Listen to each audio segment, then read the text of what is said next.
আমরা সবাই অনেক ক্লান্ত আজকে, কারণ আপনারা অনেকক্ষণ ধরে এখানে মিছিল করেছেন, র্যালি করেছেন, আপনাদের স্টলগুলো দেখিয়েছেন সবাইকে, এবং এখানে অনেকক্ষণ ধরেই আপনারা আমাদের বক্তব্য শুনছেন। বিসমিল্লাহির রহমানির রহিম। আজকে আমাদের একটা বিশেষ দিন, যারা আমরা পল্লী উন্নয়নের কাজ করছি, সমবায়ের সঙ্গে কাজ করছি। আমরা অনেক দিন পরে আমরা এই দিবসটাকে একটা জাতীয় পর্যায়ে নিয়ে আসার জন্য কাজ করতে শুরু করেছি, তাই না? কেমন আছেন আপনারা? ভালো আছেন? সব গ্রাম থেকে এসছেন, ভালো লাগছে তো? প্রিয় সমবায়ী এবং পল্লী উন্নয়নের নেতৃবৃন্দ, আসসালামু আলাইকুম। আসলে আমরা সবসময় কথা বলি যে বাংলাদেশের গ্রাম যদি উন্নয়ন হয় তাহলে বাংলাদেশ উন্নত হবে, তাই না? কিন্তু দুঃখের ব্যাপার হচ্ছে যে আমরা মুখে যতটা বলি, বক্তৃতায় যতটা বলি, কাজে ঠিক ততটা আমরা করি না। এটা আমাদের একটা সমস্যা আছে, তাই না?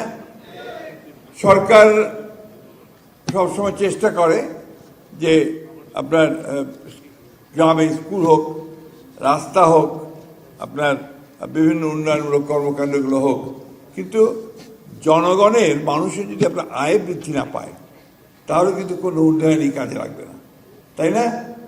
এই জিনিসটাই আমাদের আজকে আমি যতগুলো আলোচনা শুনলাম, আমার কাছে মনে হয়েছে যে বিআরডিবির মূল কাজটা হচ্ছে ওই জায়গায় যে জনগণকে সম্পৃক্ত করা, জনগণকে সংগঠিত করা, তাকে প্রশিক্ষণ দেওয়া, এবং প্রশিক্ষণের মাধ্যমে যে পণ্য যে জিনিসটা সে উৎপাদন করবে সেটাকে বাজারজাত করে আয় করা, তাই না? এই কাজটা আপনারা ইতিমধ্যে করছেন। আপনাদের আমি যা শুনেছি, এখানে আপনাদের প্রায় 1,81,000 সংগঠন আছে সারা দেশে, বিশাল ব্যাপার একটা। এবং একই সঙ্গে প্রায় 54 লক্ষ সদস্য আছেন আপনার এই সংগঠনগুলো। এটা একটা বিশাল শক্তি। এই শক্তিকে দিয়ে কিন্তু আমরা বাংলাদেশের চেহারা আমূল পরিবর্তন করে দিতে পারি। আমাদের বোন মিতু বেগম গাইবান্ধার, তিনি কিছুক্ষণ আগে যে গল্প আমাদের সামনে করলেন, এই গল্পটা মনে হয় যেন একটা আপনার রূপকথার মতো, কিন্তু ঘটনা সত্যি। তিনি সেটা প্রমাণ করেছেন তার নেতৃত্ব দিয়ে, তার বুদ্ধিমত্তা দিয়ে, এবং বিআরডিবির সঙ্গে সহযোগিতা নিয়ে, তাই না? তো আমরা তাকে ধন্যবাদ জানিয়েছি। আপনার ওই সময় হাততালি আরও বেশি দিলে আমি আরও খুশি হতাম। তার জন্য একটা হাততালি বড় করে দাও। আমাদের বাংলাদেশ তো ছোট্ট দেশ একটা, এবং এটা এখনও কিন্তু আপনার খুব লিস্ট ডেভেলপ করা হয়, এটা একেবারে কম উন্নত। আমাদের মানুষ অনেক গরিব, গ্রামে, ঠিক না? অনেক গরিব মানুষ। আমরা এই দারিদ্র থেকে উঠতে চাই। আমাদের দেশের, আমাদের জাতির যিনি স্বাধীনতার স্বপ্ন দেখেছিলেন, শুধু নয়, যিনি স্বাধীনতার ঘোষণা দিয়েছিলেন, আমাদের শহীদ প্রেসিডেন্ট জিয়াউর রহমান, তিনি বাংলাদেশকে কিন্তু এই জায়গা থেকে টেনে উপরে তোলার জন্য তার খুব অল্প দিনের সময়, 3.5 বছর 4 বছর সময়, তিনি তাকে যুগান্তকারী পদক্ষেপ করে দিয়েছিলেন। এবং তার যে কাজগুলো ছিল সেই সময় খাল খনন কর্মসূচি, গ্রাম সরকারের কাজ, মানুষকে উজ্জীবিত করার কাজ, কলে কারখানায় উৎপাদন বৃদ্ধি পেয়েছিল, কৃষিতে উৎপাদন বৃদ্ধি পেয়েছিল, উচ্চ ফলনশীল ধান নিয়ে এসেছিলেন তিনি।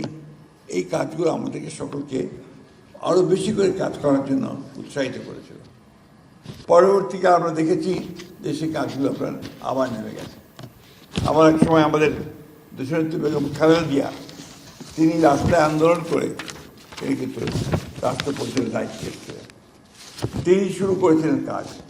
তিনি প্রথম যে জায়গায় হাত দিয়েছিলেন সেটা হচ্ছে নারীদের শিক্ষার ক্ষেত্রে তিনি হাত দিয়েছিলেন। নারীদেরকে যদি শিক্ষিত করে তোলা যায় তাহলে এমনিতেই বাংলাদেশ শিক্ষিত হয়ে উঠবে, বাংলাদেশ উজ্জীবিত হবে। বিভিন্ন সময় বিভিন্নভাবে আমরা দেশটাকে টেনে তোলার চেষ্টা করেছি। দুর্ভাগ্য আমাদের, বিগত সময়ে ফ্যাসিস্ট সরকার তারা অনেক কাজ করার চেষ্টা করেছে, দেখিয়েছে, কিন্তু যা কাজ করেছে তার অর্ধেক চুরি করেছে, তাই না? এবং আমাদের গ্রাউন্ড বলুন, প্রতিষ্ঠান বলুন, সবগুলোকে ধ্বংস করে দিয়েছে।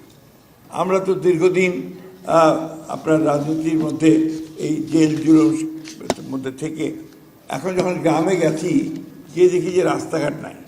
তাহলে এত টাকা এলজিইডির গেল কোথায়? রাস্তাঘাট নেই কেন? অনেক লক্ষ কোটি কোটি টাকা গেছে, রাস্তাঘাট নেই। এটাও তার মানে দুর্নীতি হয়েছে চরমভাবে। আপনাদের এই বিআরডিবিকে আমাকে ওনারা যেটা বলেন, যেটাকে মৃত করে রেখে দেওয়া হয়েছে, এটাকে কোনো রকমের কোনো উদ্যোগই নেওয়া হয়নি এটাকে সজীব করে তোলার, তাই না? তো এই জিনিসগুলো আমরা পরিবর্তন করতে চাই, আমরা এখানে পরিবর্তন আনতে চাই। আমি একটি কথা আপনাদেরকে বলবো, কোনো জাতি কিন্তু আপনার অপরের সাহায্যে উঠতে পারে না, কোনো মানুষও কিন্তু অপরের সাহায্য নিয়ে উপরে উঠতে পারবে না। তার নিজের দুই পায়ে তাকে দাঁড়াতে হবে এবং তার গ্রামকে তাকে নিজেকেই সুন্দর করে গড়ে তুলতে হবে, তাই না? আমি গত পরশু আমার এসে গিয়েছিলাম আপনার লালমনিরহাটে একজন খুব কর্মী পুরুষ আছেন, তার নাম হচ্ছে আপনার আসাদুল হাবিব দুলু, অনেকের নাম শুনছেন আপনারা, মন্ত্রী তিনি একজন। তার কাজ হচ্ছে মানুষকে সংগঠিত করা। আমি দেখে অভিভূত হয়েছি।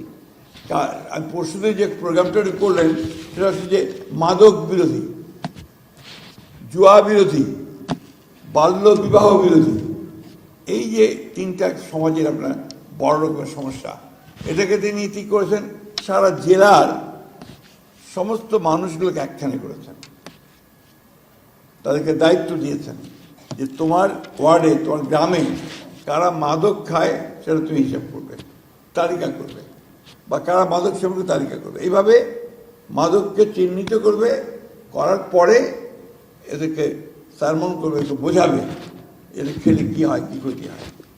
যখন তাও যদি কিছু ভালো হয় বলো, না হলে তাকে নিরাময় কেন্দ্র করা হবে, সেখানে নিয়ে আসবে।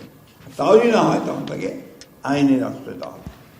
এই আন্দোলনটা আমি এই জন্য আপনাদের সামনে বললাম যে আপনারা যারা বিআরডিবির সঙ্গে যুক্ত আছেন, যাদের এতগুলো সংগঠন আছেন, এতগুলো মানুষ একসাথে কাজ করছেন, এই আন্দোলনের সঙ্গে আপনারাও কিন্তু জড়িত হতে পারেন, তাই না?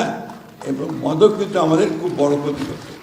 বাল্য বিবাহ আমাদের মেয়েদের একটা নাইট মেয়ার, এদের জন্য একটা সবচেয়ে ক্ষতির কারণ। সেই অবস্থা থেকে আমাদেরকে লোককে বুঝিয়ে এখান থেকে সরিয়ে আনতে হবে। আমাদের গরিব পিতা, গরিব কৃষক, সে মেয়েকে যখন পালতে পারে না, বেশি করে তাকে রাখতে পারে, তখন সে বিয়ে দিয়ে দেয় অল্প বয়সে, সেটা কিন্তু তার জন্য একটা বড় ক্ষতি হয়ে দাঁড়ায়।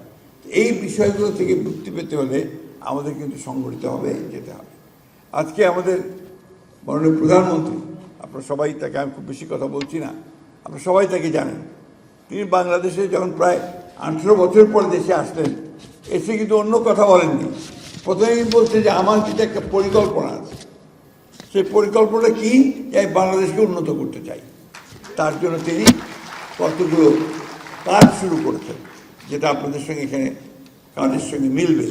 একটা কি শুরু করেছেন, ফ্যামিলি কার্ড, যে একটা পরিবারের প্রধান যে মহিলা, তাকে আমি একটা কার্ড দেব, সেই কার্ডটা দিয়ে তিনি এখন বর্তমানে 2,500 টাকা পাবেন, আর সেই সঙ্গে তিনি বিভিন্ন জায়গায় এটা সুবিধা পাবেন। That will empower that women, ওই মহিলাকে এটাকে ক্ষমতা দেওয়া হবে। তার যেটা কিছুক্ষণ আগে আমাদের ওই যে বোন বলে গেলেন, যে যদি বাড়ির মহিলা যদি আপনার আয় করে, তার তার সম্মান বাড়ে, স্বামীর কাছেও বাড়ে, শাশুড়ির কাছেও বাড়ে, তাই না? এই জিনিসটা খুব ইম্পর্টেন্ট, কিন্তু আমরা কতটা বুঝি এটা আমি জানি না, কিন্তু এটা খুবই জরুরি আমাদের। আপনি খেয়াল করে দেখবেন যে দেশনেত্রী বেগম খালেদা জিয়া নারীর শিক্ষার ব্যাপারে যখন আন্দোলন শুরু করলেন, তারপরে দেখবেন এখন কি দেখাচ্ছে, যে মেয়েরাই রেজাল্ট সবচেয়ে ভালো করে, তাই না? মেয়েরাই আপনার পরীক্ষায়, এইচএসসি পরীক্ষাতে সবচেয়ে বেশি পাস করছে কারা? মেয়েরা। এইচএসসি পাস করছে কারা? মেয়েরা। ভালো রেজাল্ট করছে কারা? মেয়েরা। এটা ওই যে উনি আন্দোলনটা শুরু করেছিলেন, সেই আন্দোলনের ফল আমরা এখন দেখতে পাচ্ছি। আমি একটা কথা আপনাদেরকে বলতে পারি আমার অভিজ্ঞতা দিয়ে, আমার অনেক বয়স হয়েছে, আমি অনেক কিছু দেখে এসেছি। আমি আপনাদের একটা কথা বলতে পারি, যে আমরা যদি নিজেরা নিজেদের পরিবর্তন চাই, তা আমাদের নিজেদেরকে উদ্যোগ নিতে হবে। কেউ এসে আমাদের কিছু করে দিয়ে যাবে না, না যাবে পার্শ্ববর্তী দেশ, অথবা আপনার দূরের দেশ, অথবা আপনার সেই মার্কিন মুলুক থেকে কেউ এসে আমাকে সুন্দর করে দিয়ে যাবে না, তাই না? আমাকে আমার নিজের কাজ নিজেকে করতে হবে। আজকে আমাদের তারেক রহমান সাহেব যে প্রধানমন্ত্রী যে কাজগুলো শুরু করেছেন, ফ্যামিলি কার্ড, কৃষক কার্ড, এসেই প্রথম দিনই ঘোষণা করেছেন ক্যাবিনেট মিটিংয়ের পরে যে 10,000 টাকা পর্যন্ত কৃষি ঋণ যারা নিয়েছে তাদের ঋণ মকুব করে দেওয়া হলো। এতে করে আমাদের কৃষকেরা প্রায় লক্ষ লক্ষ কৃষক মুক্তি পেয়েছেন। আমাদের খাল খনন কর্মসূচি তিনি আবার শুরু করেছেন। আমি ওনাকে অনুরোধ করেছি যে আপনি আবার চিন্তা করে দেখেন যে আমরা গ্রাম সরকারটা করতে পারি কিনা। গ্রাম সরকারটা করলে আমার নেতৃত্বটা গ্রামে শুরু হবে, তাই না? সেখানে নেতৃত্ব দেখা যাক, আমরা এটা নিয়ে আলোচনা করছি। আমি আপনাদেরকে বললাম আমি বক্তব্য বাড়াবো না, আমি সেইভাবে আপনাদেরকে খুব বেশি কথা বলতে চাই না। আমি শুধু একটা কথা আপনাদেরকে বলতে চাই যে অতীতে আমাদের অনেক ক্ষতি হয়ে গেছে। আমাদের ফ্যাসিস্ট সরকার আমাদের প্রতিষ্ঠানগুলোকে ভেঙে দিয়েছে, বিশ্বাসগুলোকে ভেঙে দিয়েছে, আমাদের আস্থাগুলোকে ভেঙে দিয়েছে। এগুলোকে আবার নতুন করে গড়ে তুলতে চেষ্টা করছি আমরা। আপনারা সেখানে তারেক রহমান সাহেবের হাতকে শক্তিশালী করেন। তার যে কর্মসূচিগুলো নিয়েছেন সেই কর্মসূচিগুলোকে আমরা সবাই সাহায্য করি, সহযোগিতা করি। আর একটা জিনিস, দুর্নীতিকে একেবারেই না বলতে হবে। আমরা দুর্নীতি দেখতে চাই না। আমরা কোথাও যে মানুষের যে হক, সে হক নষ্ট করে, এটা আমরা দেখতে চাই না, ঠিক না? এটা মনে করতে হবে। এবং আমি নিজে যদি ঠিক থাকি তাহলে আমি অন্যদেরও ঠিক করতে পারবো। এটা খুব বড় কথা, মনে রাখতে হবে সেটা। আমি চেষ্টা করব যে আমরা মাননীয় প্রধানমন্ত্রীর কাছে আমাদের যে সমস্যাগুলো আছে আলাপ করছিলাম সেক্রেটারি সাহেবের সঙ্গে, তাকে আমরা একটা এই বিআরডিপি সমবায়, দেখুন সমবায় আন্দোলন ব্যর্থ হয়ে গেছে, আমরা এখানে ব্যর্থই বাংলাদেশে। অথচ পাশের দেশ আমাদের ইন্ডিয়া, সেখানে আমূল একটা আপনার প্রতিষ্ঠান ভীষণ সাকসেস। আপনার হরিয়ানাতে আপনার এইসব পাঞ্জাবে আপনার কৃষকদের যে সমবায়গুলো অত্যন্ত ভালো করেছে। পৃথিবীর বিভিন্ন দেশের সমবায় সফল হয়েছে। দুর্ভাগ্যজনকভাবে আমাদের এখানে আপনার সমবায়টা খারাপ হয়ে গেছে। এটাকে আবার জাগতে হবে, জাগিয়ে তুলতে হবে। এবং এটার মধ্যে দিয়ে কিন্তু আমরা আমাদের নিজেদের পায়ে নিজেরা দাঁড়িয়ে আমরা আপনার ভালো করতে পারি। আমি কথা আপনাদের শেষ করব যে আমরা একটা সবাই তো চাই যে বাংলাদেশ সুন্দর হোক, তাই না? উন্নত বাংলাদেশ দেখতে চাই। উন্নত বাংলাদেশ হলে আমাদের সবাইকে কিন্তু কাজ করতে হবে। এই জন্য আমাদের প্রধানমন্ত্রী তিনি স্লোগান দিচ্ছেন, এসো কাজ করি, সবাই মিলে দেশ গড়ি, তাই না? স্লোগানটা কিন্তু খুব সিগনিফিকেন্ট। আমরা কাজ করি, আসলে আমরা দেশ গড়ি, আর বলছে যে সবার আগে বাংলাদেশ। এই বিষয়গুলো যদি আমরা সামনের দিকে এগোতে থাকি, আমাদের ছেলে মেয়েদেরকে সেইভাবে আমরা সুশিক্ষিত করে তুলতে পারি। আরেকটা ব্যাপার আছে, খুব কষ্টকর, এখানে আমাদের শিক্ষিত ছেলেরা কাজ পায় না, আনএমপ্লয়মেন্ট, লক্ষ লক্ষ আমাদের শিক্ষিত যুবক কাজ পায় না। কাজ পাবে কি করে বলেন? আমরা আমাদের ছেলেমেয়েদেরকে বিএ এমএ পাস করাই, ঠিক না? বিএ এমএ পাস করে সে কোন চাকরিতে পাবে বলেন আপনি আমাকে? ওকে কেন আমি ইলেকট্রিশিয়ান বানাই না? কেন আমি প্লাম্বার বানাই না? কেন আমি তাকে আপনার মেকানিক্স বানাই না? আমার জেলা ঠাকুরগা, আপনারা জানেন, সেই ঠাকুরগার গ্রামে আমি 4-5 দিন আগে গিয়েছিলাম। সেই ভদ্রলোক নিজে সাইকেল মেকানিক ছিলেন। সেই সাইকেল মেকানিক নিজে চিন্তা করতে করতে তিনি আপনার সোলার প্যানেল দিয়ে, নিজের আপনার প্রযুক্তি দিয়ে তিনি পাম্প মেশিন চালু করেছেন সেচ দেওয়ার জন্য, জমিতে পানি দেওয়ার জন্য।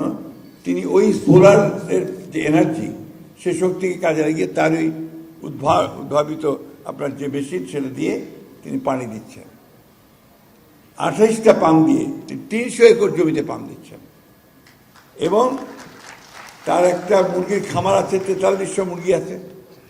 তার মাছের আপনার আমরা কি বলি ওটাকে, মাছের ঘের না, আপনাদেরকে ঘের বলে, আমাদেরকে বলে খামার। ঘেরে খামার বলে, পুকুর আছে। এখানে উনি প্রচুর মাছ চাষ করেন এবং ওখান থেকে আবার ওই মাছের রেণু বিক্রিও করেন। ওনার 1 একর জমি ছিল মাত্র, এখন তার 10 একর জমি হয়েছে। এই মানুষটা কিন্তু দেখেন খুব শিক্ষিত লোক না, একেবারে মেকানিক, সাইকেল মেকানিক। সেইখান থেকে আজকে তার নিজের চিন্তা ভাবনা এবং প্রশিক্ষণ নিয়ে সে তার জায়গা থেকে স্বাচ্ছন্দ্যের জায়গায় চলে গেছে। এই কাজগুলো কিন্তু আপনার জরুরি। আমি এই জন্য বলছি যে আমাদের ছেলেরা যদি আজকে নিজের চেষ্টায় নিজের প্রযুক্তি সে যদি কাজ শুরু করে, সে নিজের পায়ে সে নিজে দাঁড়াতে পারবে। শুধু চাকরি খুঁজবে কেন? সেলফ এমপ্লয়েড হোক, নিজেও কাজ করুক। আরেকটা কাজ আছে, সেটা হচ্ছে আপনার বাজার খুঁজে বের করা। আপনাদের মেয়েরা যে কাজগুলো করেছে আমি দেখলাম বাইরে, অত্যন্ত সুন্দর কাজ করেছে, হাতের কাজ করেছে, কিন্তু এর জন্য তারা বাজার পায় না। ওই বাজার থেকে পাওয়ার জন্য আপনাদেরকে কাজ করতে হবে। আমি চীনে গিয়েছিলাম, আমি প্রায় অনেকবারই গেছি। আমার যে জিনিসটা সবচেয়ে ভালো লেগেছে যে তারা সরকারের কাছ থেকে একটা জিনিসই চায়, সেটা হচ্ছে যে বাজারের ব্যবস্থাটা যেন করে দেয়। ফ্যাক্টরিতে কাজ করে বা জমিতে কাজ করে, দুপুরবেলা আপনার ওই গ্রামের মেয়েরা সব উলের সোয়েটার তৈরি করছে। তা আমি জিজ্ঞেস করলাম যে আপনারা এই সোয়েটারগুলো হাত দিয়ে কেন করছেন? বলতে এগুলো আমাদের সমস্ত তৈরি হবে, হওয়ার পরে আমাদের এখানে একজন কিনতে আসবেন, সেই মার্কেটিংয়ের ব্যবস্থা সেভাবে করা হয়েছে, তারা সেগুলোকে এক্সপোর্ট করবেন। এবং বিদেশের পশ্চিমাদের বাজারে আপনার হাতে বোনা সোয়েটারের দাম কিন্তু আপনার ওই মেশিনে বোনা সোয়েটারের চেয়ে অনেক বেশি। আপনাদের কাজগুলোর দাম অনেক বেশি, হাতে করা কাজ। এইভাবে আমাদেরকে কিন্তু আমাদের মার্কেটিংয়ের ব্যবস্থাটা বিআরডিপি বা যারা আছেন তাদেরকে ব্যবস্থা করতে হবে। আমি আর বক্তব্য বাড়াবো না, আপনারা সবাই ক্লান্ত হয়ে গেছেন।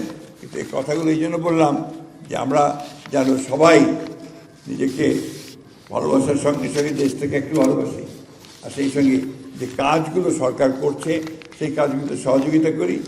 আর যেহেতু বিআরডিপির সমবায় অনেকটা পেছনে পড়ে গেছে, এটাকে সামনে নিয়ে আসার জন্য আমরা কাজ করি। ধন্যবাদ সবাইকে। আসসালামু আলাইকুম, খুদা হাফেজ, বাংলাদেশ জিন্দাবাদ।